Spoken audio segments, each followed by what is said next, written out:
Pemirsa, warga Muslim yang tergabung ke dalam kelompok Karya Damai Dusun Geraha Santi, Desa Sidakarya, Denpasar Selatan menegaskan pilihan politiknya untuk berada dalam satu jalur mendukung, memilih dan siap memenangkan paslon KBS Aceh menjadi Gubernur dan Wakil Gubernur Bali periode 2018-2023. Pernyataan sikap itu terungkap dalam tatap muka warga Muslim Sidakarya dengan Cagup nomor urut 1 Wayan Koster di Balai Kelompok setempat.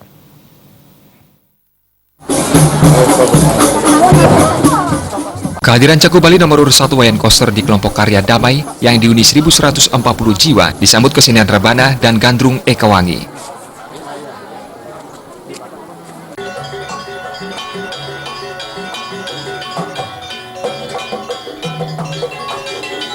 Tatap muka dilaksanakan di Balai Kelompok Karya Damai, Dusun Geraha Santi. Balai ini merupakan bantuan hibah atas perjuangan salah seorang anggota fraksi PD Perjuangan DPRD Kota Denpasar, Wayan Swadhiputra. Ketua Kelompok Karya Damai, Haryanto, menyatakan warga Muslim di Dusun Santi Geraha memiliki jalinan komunikasi yang sangat intensif dengan keluarga besar PD Perjuangan, khususnya dengan Wayan Swadhiputra. Oleh karena itu, agar jalinan komunikasi ini tidak terputus, warga Muslim Kelompok Karya Damai sepakat mendukung, memilih dan akan memenangkan KBS Aceh menjadi Gubernur dan Wakil Gubernur Bali periode 2018-2023.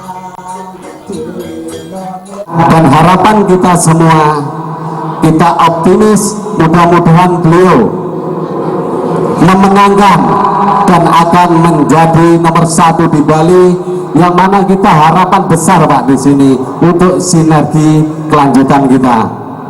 Jadi di sini marilah kita bersama-sama bersatu untuk memenangkan Juni yang akan datang, memenangkan Bapak Koster yaitu nomor 1 Pak ya.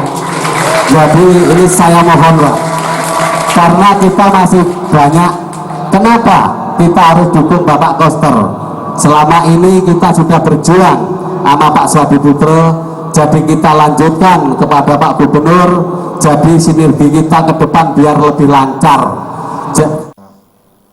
Cagup Bali Wayan Koster menyatakan terima kasih atas dukungan warga Muslim ini. Cagup nomor urut 1 ini menyatakan sebagai pemimpin di Bali akan melakukan pembinaan kepada semua umat secara adil, berimbang, dan harmonis, sekaligus memberikan pengayoman agar penduduk pendatang dan penduduk asli bisa hidup berdampingan dengan aman dan nyaman. Cagup KBS juga mengajak semua umat untuk menjaga toleransi dan membumikan nilai-nilai Pancasila. Cagup KBS merasa bersyukur pada Pilgub Bali tahun 2018 karena dua lembaga umat Islam yakni NU dan Muhammadiyah bisa duduk bersama dan bahkan kedua lembaga tersebut kompak untuk mendukung KBS Aceh.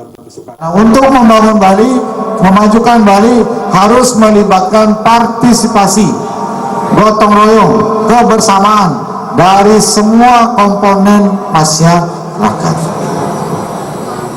Bali ini adalah milik kita bersama, harus kita jaga, tumbuhkan semangat persatuan dan kesatuan, toleransi, sesuai dengan Negara Kesatuan Republik Indonesia, Bhinneka Tunggal Ika, dengan nilai-nilai Pancasila 1 Juni 1945. Menutup tatap muka ini, warga Muslim dengan tegas dan kompak meneriakan salam satu jalur KBS Aceh Gubernur Bali.